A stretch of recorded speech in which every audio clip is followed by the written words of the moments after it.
حاجات عمري ما تخيلت استخدم فيها تشات جي بي تي، بس طلع بينفع. بخليه يساعدني اصلح اي حاجه، عربيتي، التلاجة، كهربة البيت، وبفضل ده بقدر اصلح اي حاجه من غير اي خبره في الالكترونيات. انت متاكد؟ بنحاول نعلم طفلنا عن اخبار العالم، فبنخلي تشات جي بي تي يترجمهم ويقولها بطريقه سهله للاطفال عشان نوعيه.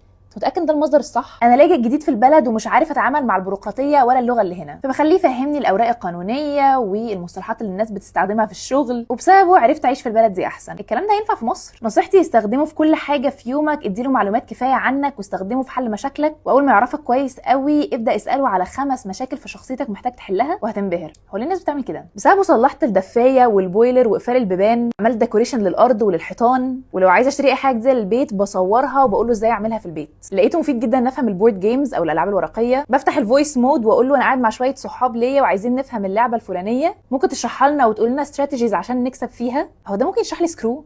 اخر واحده بستخدمه عشان اظبط التندر بروفايل.